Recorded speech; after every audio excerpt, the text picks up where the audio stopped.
Cebu City Police Office niomol na og Special Investigation Task Group kon SITG nga nagsusi na sa giingong abduction sa duha ka community organizer. Samtang padayong nagpakahilom ang duha nga gipaubos karon sa counseling. Ang nagkuha sa video sa maong abduction, ingon man ang mga witnesses. Giauhag nga mupatimaw alang sa investigasyon. Aniya ang report. Nagtigom ang naglangkob sa Special Investigation Task Group kun SITG nga giumol sa Cebu City Police Office aron pagsusi sa alleged abduction nilang Dayan Gumanaw ug Arman Dayuha. Kabahin kini sa full-blown investigation nga gimando sa Police Regional Office 7. Gilangkuban ang SITG sa Cebu City Police Office, Criminal Investigation and Detection Group, Maritime Police ug uban pang mga law enforcement unit.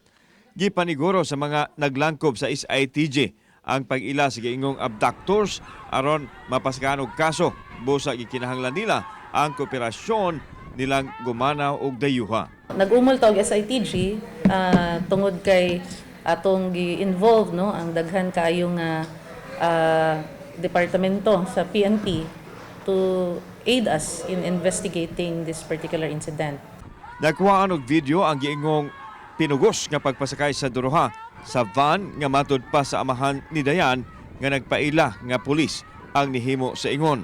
Ipaubos pa sa validation ang authenticity sa video ug giawhag nila ang nagvideo ug ubang saksi nga mopatimaw.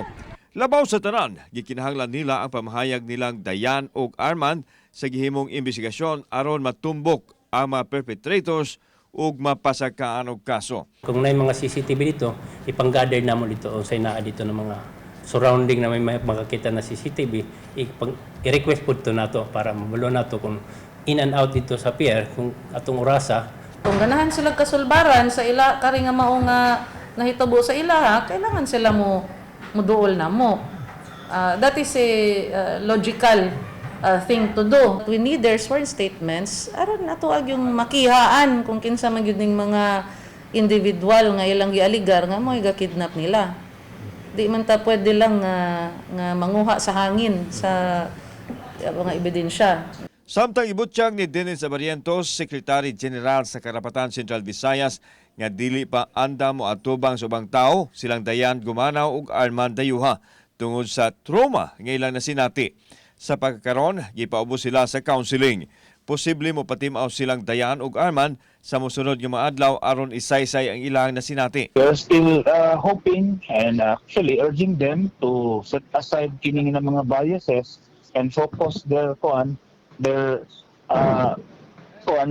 attention in coming up with a credible and investigation. Gihangop sa grupong karapatan ang pagpangilabot usab sa Department of Justice sa kaso. Mato ni Abarientos nga mudangop ang pamilya sa NBI alang sa mas lawom nga investigasyon.